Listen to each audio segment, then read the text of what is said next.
교회에 들어오실 때 배너를 보셨을 것입니다. 예배당 앞에 있는데, 그죠?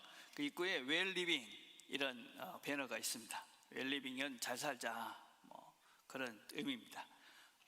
무슨 주제에 관한 것이냐면 죽음에 대한 주제에 대한 강의들입니다. 우리 다음 주부터 우리가 이제 죽음에 대한 이야기들을 같이 나눌 생각입니다. 웰리빙, 죽음인데 왜 잘 살자 이 말인가? 우리가 죽음을 기억해야 잘 살 수 있다. 모멘트 모리 이런 말 들어보셨을 거예요, 그죠? 죽음을 기억하라 그 말입니다. 끝이 있으니까 그건 나중에 나와야 되는 얘기입니다. 끝이 있으니까 오늘 지금 여기 최선을 다해라. 이게 1차적으로 우리가 이제 죽음을 생각하는 첫 번째 의미죠.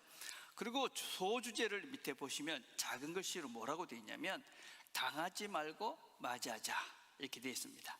죽음을 당하는 사람들이 참 많다. 죽음을 내가 당당하게 거기에 맞서서 이렇게 맞이하는 것이 아니라 억지로 숨을 쉬게 하다가 안타까운 모습으로 삶을 마감하는 그런 분들도 계십니다.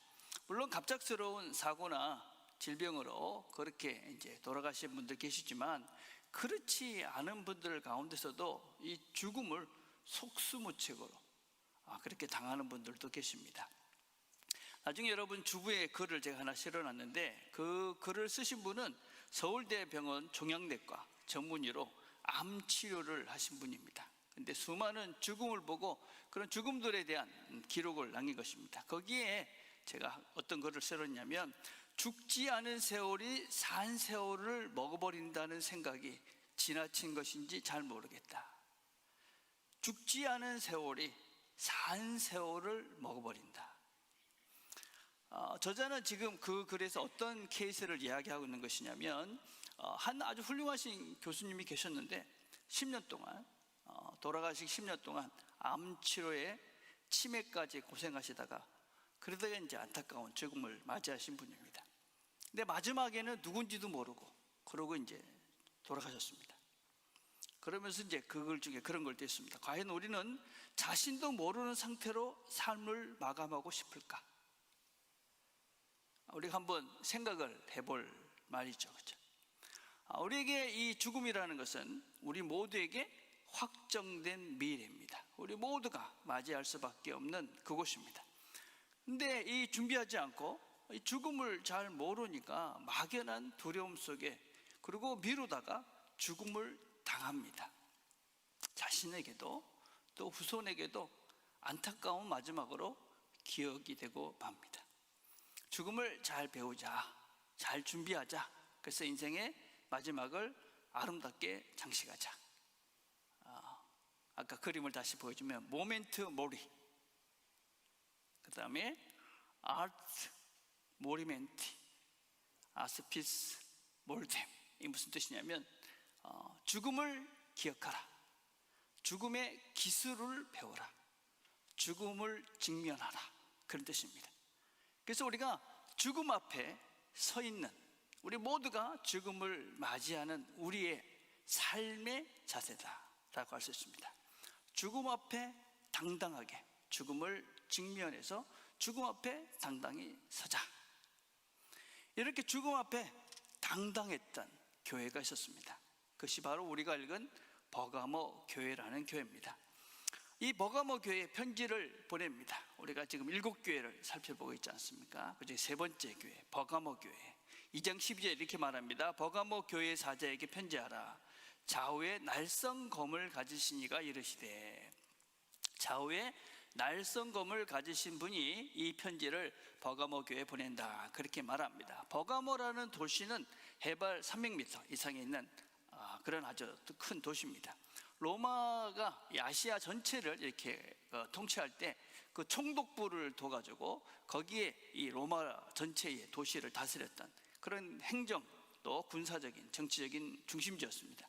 그 당시에 20만 권이 되는 그런 도소가 있을 정도로 문화 도시였기도 했습니다. 그 당시에 이 총독부가 있으면 로마 총독이 있었습니다. 그리고 총독은 사람을 죽일 수 있는 그런 권한을 가지고 있던 사람이 바로 총독입니다. 그래서 우리가 성경을 보시면 예수님을 죽이려던 유대인들이 빌라도 그 당시 유대 총독이죠. 그 사람한테 가서 예수님을 십자가에 못 박으라, 그렇게 강요를 하고 있죠. 그래서 이 총독은 사람을 죽일 수 있는 그런 권리를 가진 사람이었고, 이 총독의 권위를 검의 법이다, 그렇게 불렀습니다. 그러니까 당시 이 검이라는 것은 힘을 상징하는 것이고 로마를 상징하는 의미였습니다. 그래서 로마의 힘은, 로마의 검은 사람들의 생명과 죽음을 관장한다. 그것을 다 통치하는 것이 바로 로마의 검, 로마의 힘이다, 이렇게 말했습니다. 그런데 아니다. 좌우에 날성검을 가지신 이, 우리의 생명과 우리의 죽음을 관장하는 것은 로마의 그 검이 아니라 하나님이시다. 그분을 먼저 이야기를 하고 있는 것이죠. 하나님이 나의 삶, 생명과 죽음을 관장하신다, 결정하신다. 성경은 우리 모두에게 한 번 죽는 것은 하나님이 정하신 것이다, 이렇게 말합니다. 그리고 모든 것에는 때가 있다. 전도서 3장 1절 이렇게 말합니다. 범사에 기한이 있고 천하만사가 다 때가 있나니 날 때가 있고 죽을 때가 있고 심을 때가 있고 심은 것을 뽑을 때가 있다. 그리고 그것을 정하시는 분은 하나님이다. 우리는 이 계절을 보면서도 알죠, 그죠? 우리가 이 계절을, 아이고 여름이 빨리 지나갔으면 좋겠다, 가을이 빨리 왔으면 좋겠다, 이거 정할 수가 없죠. 이 시간을 하나님께서 정하신다.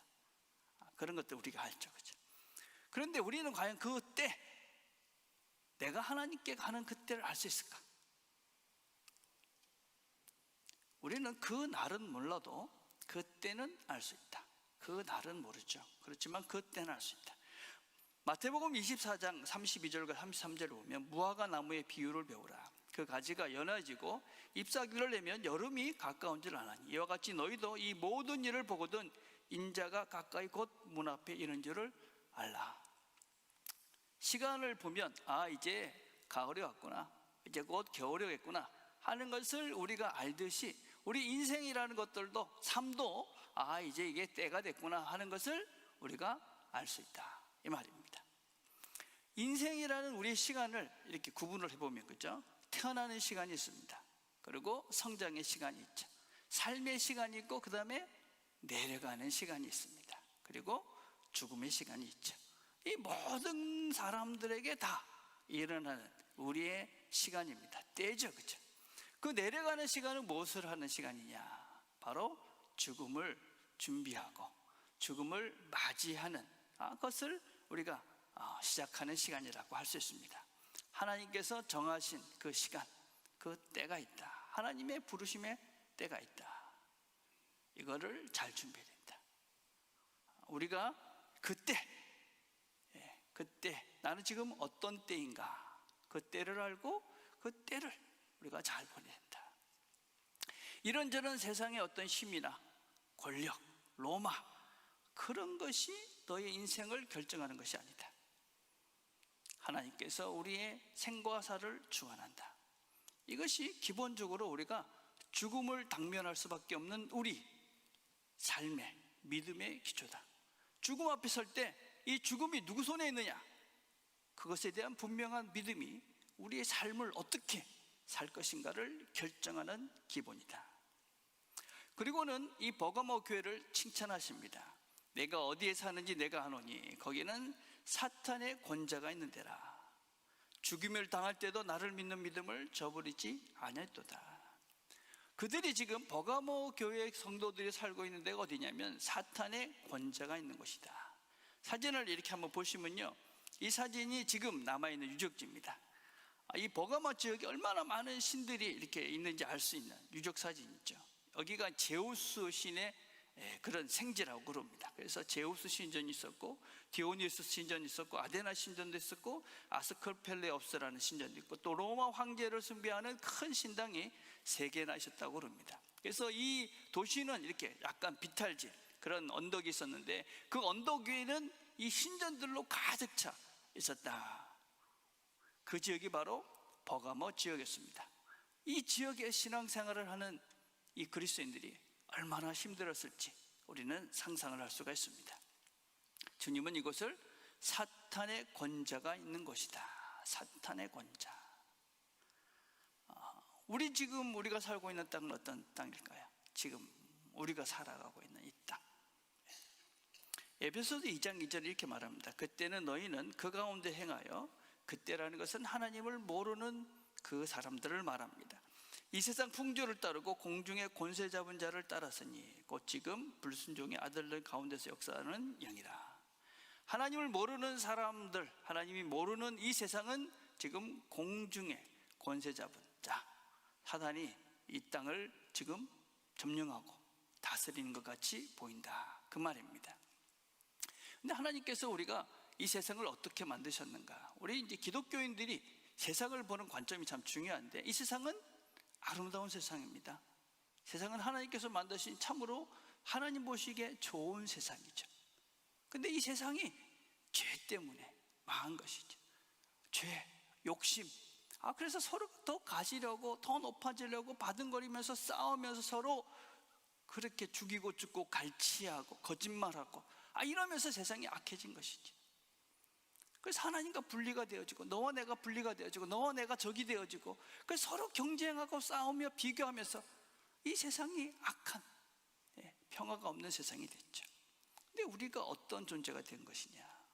에베소서 다시 이렇게 말합니다. 이 십자가로 이 둘을 한 몸으로 하나님과 화목되게 하심으로 원수된 것을 십자가로 소멸하시고, 또 오셔서 먼 데 있는 너에게 평안을 전하시고 가까운 데 있는 자들에게 평안을 전하셨으니.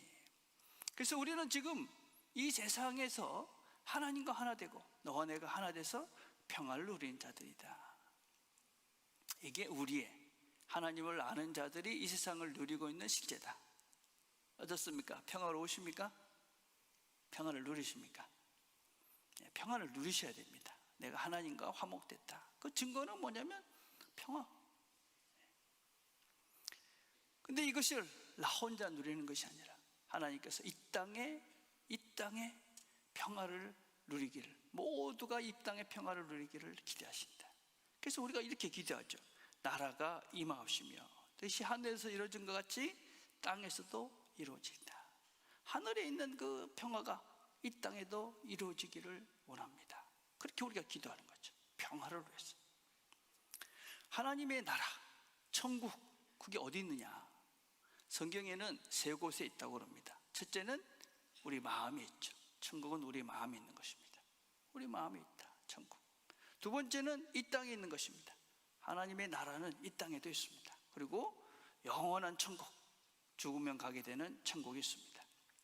이 모든 곳의 특징은 딱 하나입니다. 하나님이 계신 것.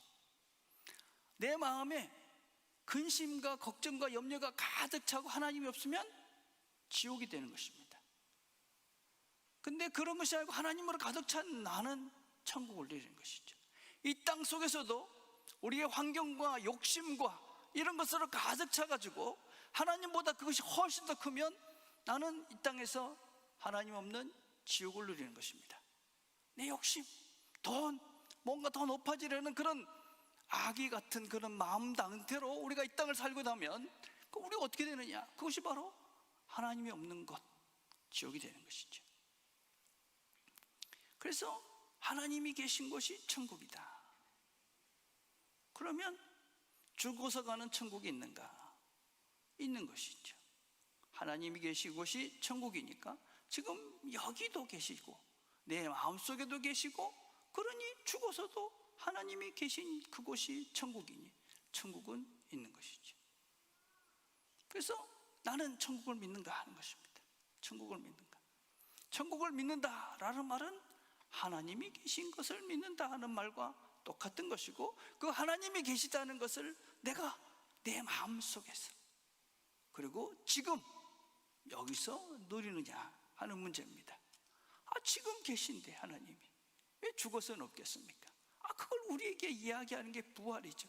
죽음 이후에도 나는 너희들과 함께 있다. 그래서 우리는 천국을 믿는 것입니다. 당연히 하나님은 천국에 죽어서도 나와 함께 계십니다. 그렇기 때문에 버가모 교회 성도들은 이 사탄의 권자가 있는 그곳에서도 당당했습니다. 2장 13절에 이렇게 말합니다. 내가 내 이름을 굳게 잡아서 내 충성된 증인 안디바가 너희 가운데 곧 사탄이 사는 곳에서 죽임을 당할 때에도 나를 믿는 믿음을 저버리지 아니하였도다. 하나님을 믿기에 죽임을 당할 때도 죽음 앞에서도 당당했다. 언제 우리가 이 죽음이라는 곳에 딱 섰을 때도 당당할 수 있느냐? 무엇보다도 우리가 이 생명보다 하나님이 더 가치 있다라는 것을 알 때입니다. 우리가 어떻게 언제 우리의 생명을 내던질 수 있느냐? 내가 추구하는 이것이 내 생명보다 더 가치 있다. 그럴 때 우리는 내 생명을 내려놓죠. 또 하나는 죽음이 끝이 아니다 라는 것을 확신할 때 우리는 죽음을 두려워하지 않습니다. 이 죽음이 끝이 아니다. 우리가 잘 아는 초대교회 순교자 중에 한 분이 폴리갑이라는 분이 계셨습니다. 이분은 사도 요한의 제자라고 알려져 있습니다. 황제 아울렐리우스 시대에 86세로 순교를 하신 분입니다. 이분은 아주 노령에 온화한 운품에 많은 사람의 존경을 받았습니다. 그래서 그 지역 총독이었던 게르마니쿠스라는 총독이 이 재판장에 서 있는 폴리갑에게 그렇게 권합니다. 내가 지금 고문과 죽임을 당할 것 같은데 황제를 섬겨라. 예수를 부인하고 황제를 섬겨라. 그러니까 이 폴리갑이 총독에게 이렇게 말합니다. 나는 80년 동안 그분을 섬겨왔는데 그동안 그분은 한 번도 나를 부당하게 대우하신 적이 없어. 그런데 내가 그분을 모른다고 할 수 있겠어? 86년 동안 그분은 나를 한 번도 부당하게 나를 모른다 하지 않았는데 내가 어떻게 그분을 모른다고 할 수 있겠습니까? 그러니까 총독이 다시 말합니다. 나는 지금 사나운 짐승과 뜨거운 불을 준비해 놓고 있습니다. 만약에 당신이 마음을 바꾸지 않는다면 당신을 이 짐승과 불구덩이 가운데 던져버릴 것입니다. 그러니까 폴리갑이 다시 이렇게 대답합니다. 당신은 잠시 타오르다가 곧 꺼져버릴 불로 나를 위협하고 있어. 그런데 당신은 장차 임할 영원한 불의 심판을 어떻게 견딜 것이요?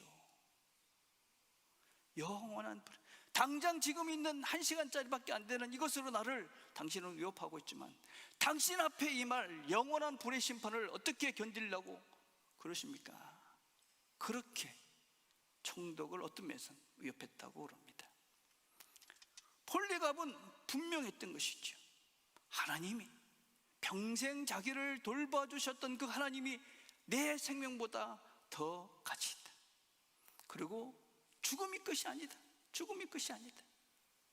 이 죽음 이후에 영원한 천국이 나를 위해서 준비되어 있다.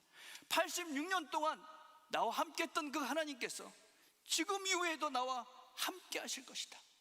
확신이 있었던 것이죠. 당당할 수 있었습니다. 죽음 앞에서도. 이 믿음이 우리 모두가 가지게 되기를 축복합니다. 그래가지고 되겠습니까? 다시 한번 해봅시다. 여러분.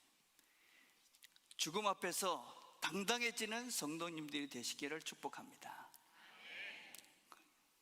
여러분, 우리가 죽음을 두려워할 존재들이 아닌 것이죠. 죽음을 두려워하지 마라. 죽음 앞에 당당할 수 있는 것이죠. 지금까지 여기까지 나와 함께 했던 그 하나님께서 죽음 이후에도 함께 하실 것이다. 걱정하지 않는다. 잠시의 고통이 나를 영원한 형벌보다 더 의미 있는 것이다. 당당 앞에 죽음 앞에 섰죠. 근데 이 버가모 교회는 책망도 받습니다. 죽음을 불사했던 이 교회를 하나님은 책망하십니다. 14절과 15절을 보니까 그러나 내게 두어 가지 책망할 것이 있나니 거기 내게 발람의 교훈을 지키는 자들이 있도다. 우상의 제물을 먹게 하였고 또 행음하게 하였느니라. 이와 같이 내게도 니골로 당의 교훈을 지키는 자들도 있도다.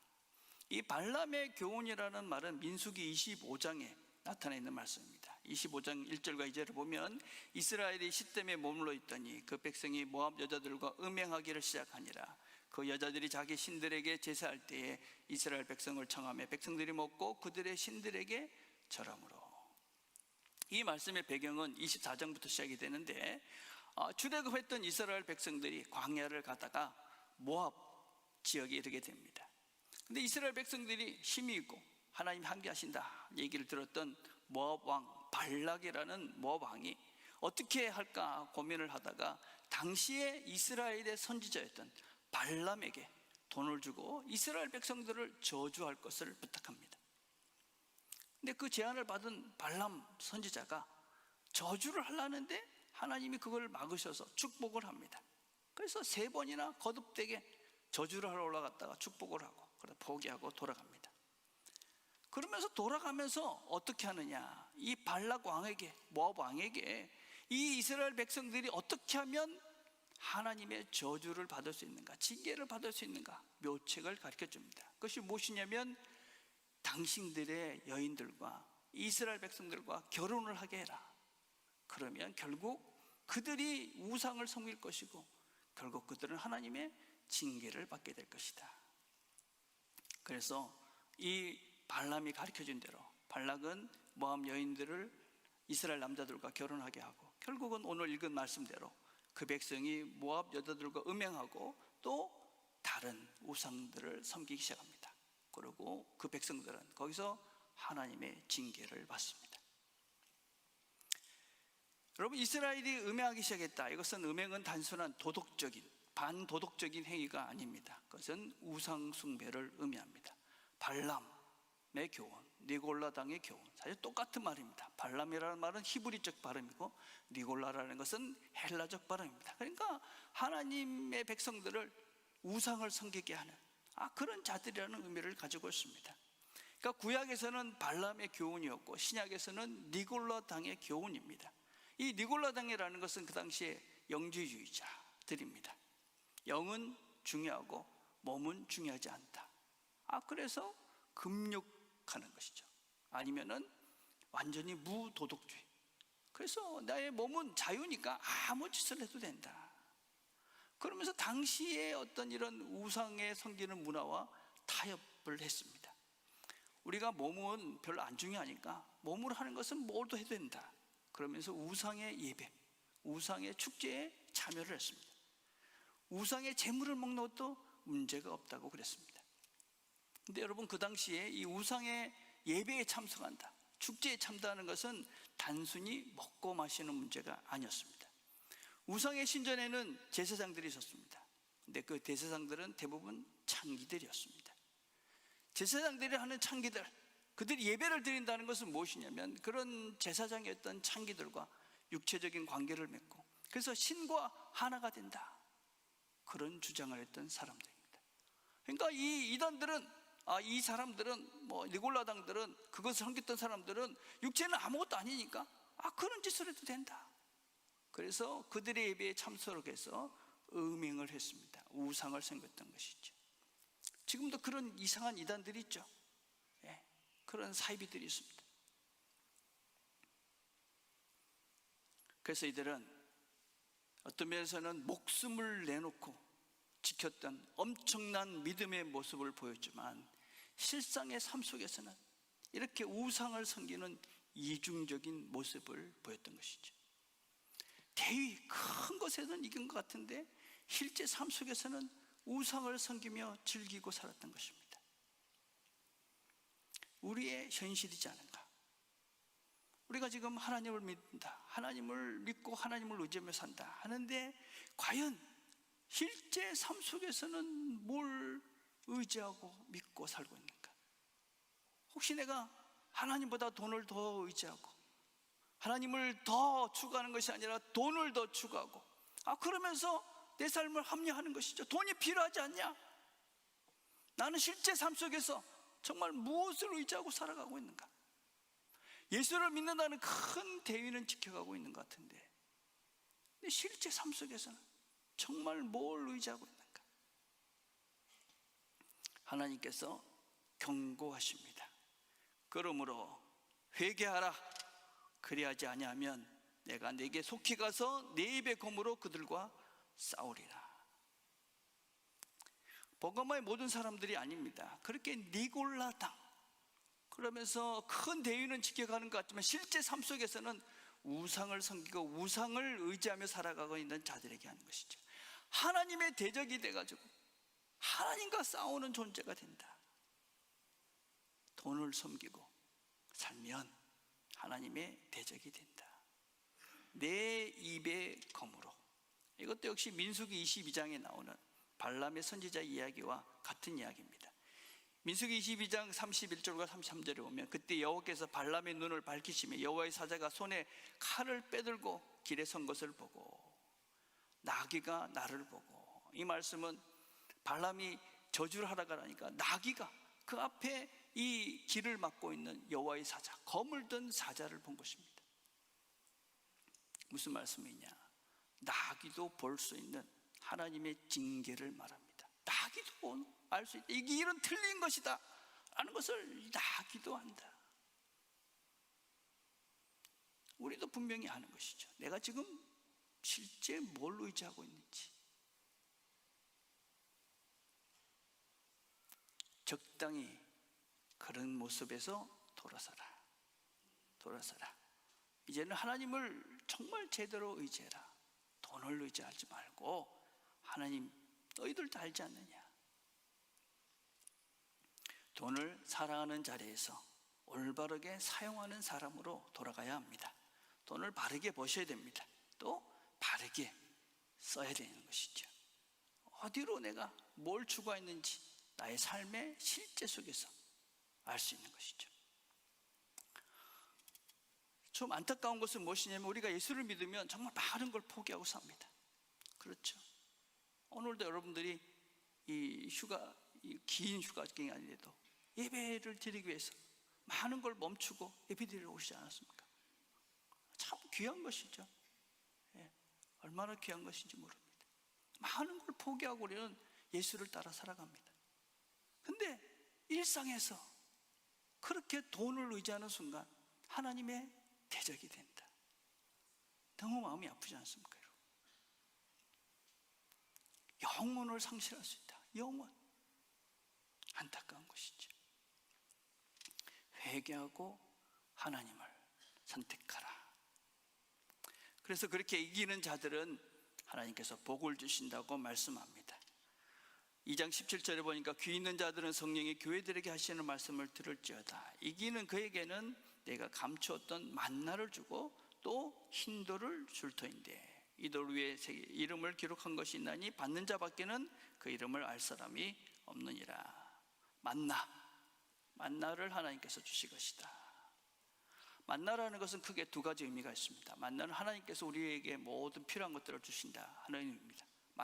우리 만나 모임을 통해서 계속 그것을 확인하는 거죠. 하나님께서 우리를 먹이신다. 또 하나는 무엇이냐면 만나로는 만족할 수 없는 것이 있다라는 것입니다. 만나로 너희들이 먹고 마시는 그것으로는 이 땅에서 만족이 없다. 그걸 또한 가르치시는 거죠. 신명기 8장 3절에 이렇게 말합니다. 너를 낮추시고 너를 줄이게 하시며 또 너를 알지 못하며 내 조상들도 알지 못했던 만나를 내게 먹이신 것은 사람이 떡으로만 사는 것이 아니요 여호와 입에서 나오는 모든 말씀으로 사는 줄을 내게 알게 하려 하심이라. 우리의 삶이, 영원한 삶이 단지 먹고 사는 그 만나로 사는 것이 인생이 아니다. 그것으로 너희들이 만족함과 너희 삶 속에 감사가 풍충만함이 이루어지지 않는다. 그래서 이스라엘 백성들은 40년 동안 광야에서 만나와 메추라기를 먹었습니다. 하나님께서 아침마다 그 만나와 메추라기를 먹이시면서 그들을 이끌어 가셨습니다. 그런데 그들은 어떻게 했습니까? 고린도 10장 10절 이렇게 말하죠. 그들 가운데 어떤 사람들이, 이 사람들은 이스라엘 사람들을 말합니다. 원망하다가 불평과 불만하다가 멸망시키는 자에게 멸망하였나니 너희는 그들과 같이 원망하지 마라. 이들이 평생 40년 동안 하나님이 아침마다 만나를 주시고 메추라기를 주셔서 그것을 먹고 마시며 그렇게 평생을 살았는데 늘 불평했다. 늘 원망했다. 왜 나한테 이것밖에 안 주냐고, 왜 이런 힘든 시간을 주냐고, 왜 이렇게 이 광야에서 나를 줄이게 하느냐고, 왜 물이 없냐고. 그러다 죽었다. 거기에는 그것으로는 만족이 있을 수 없다. 그것으로는 만족할 수 없다. 너희 삶들이 영원한 삶이 아니다. 그래서 요한복음 6장 49 이렇게 말했죠. 너희 조상들은 광야에서 만나를 먹었어도 죽었거니와 나는 하늘에서 내려온 살아있는 떡이니 사람이 이 떡을 먹으면 영생하리라. 내가 줄 떡은 곧 세상의 생명을 위한 내 살이니라 하시니라. 무엇으로 사는가? 무엇으로 영생을 우리가 누리며 사는가? 숨겨진 만나, 예수 그리스도, 우리의 영원한 생명의 떡, 그분을 먹고 마시는 자들, 그들이 영생을 누린다. 진정한 영생을. 우리 인생을 살아가면서 50이 넘고 60이 되면 이제는 내려가는 시간이라고 할 수 있습니다. 내려가는 시간은 비우는 시간입니다. 비우는 시간. 비우면 공간이 생기죠. 그리고 그 공간을 하나님으로 채워가는 시간이죠. 그럼 비워야 공간이 생기죠. 우리가 그냥 죽는 날까지 그냥 이 땅의 것들을 부여잡고 거기다가 뭔가를 더 채우려고 바둥거리며 그걸 붙잡고 있으니까 이 땅에 있는 미련이 배려지지 않으니 그것이 떠나는 것이 힘든 것이죠. 무거운 짐을 살다가 그 짐만 지고 있다가 그러니까는 이 땅을 못 떠나는 거죠. 비우고 예수로 영생하는 떡, 그분으로 채워지는 우리가 영생에 대한 확신 속에 걸어가는 거죠. 그래서 우리가 이제는 50이 안 된 분들은 좀 더 열심히 사십시오. 좀 더 채우려고 최선을 다해 사십시오. 그러나 이제 50이 넘고 이제는 갈 때 내려가는 시간이다 라는 것을 알고 사시는 분들은 이제는 비우셔야 합니다. 그리고 그 비움의 공간 속에 생명의 떡이 되신 예수로 채워가는 거죠. 예수로 채우면서 용서하고 사랑하고 희생하고 섬기고 참고, 그러면서 내 존재를 점점 예수의 모습으로 새롭게 만들어가는 거죠. 이기는 자, 이기는 자. 예수를 선택할 것인가, 재물을 선택할 것인가, 그 선택의 순간에 기꺼이 예수를 선택하는 그 자들이 이기는 자들이죠. 그들에게 뭘 준다고 얘기합니까? 만나, 영생의 만나. 우리가 그 선택하는 그 순간마다 우리 안에는 생명의 떡으로 충만해지는 것이죠. 그렇게 확인해 가는 겁니다. 그래서 2장 17절 이렇게 말합니다. 또 흰 돌을 줄 터인데 그 돌 위에 새 이름을 기록한 것이 있나니 받는 자밖에는 그 이름을 알 사람이 없느니라. 흰 돌이라는 그 당시에는 초대권을 말합니다. 초대권, 천국 잔치의 초대권을 말하는 것이죠. 받는 자밖에는 그 이름을 아는 사람이 없다. 받는 자, 예수를 선택하고 예수로 우리 안을 채워가는 그 사람들은 본인이 안다는 것입니다. 내가 누구를 의지하고 누구를 믿고 살고 있기 때문에 내가 지금 어디로 가고 있다 하는 것을 안다. 감추인 만나인 예수를 선택하고 그분으로 채워져 가는 사람들은 확신하는 것이죠. 나에게 준비된 영원한 나라가 있다.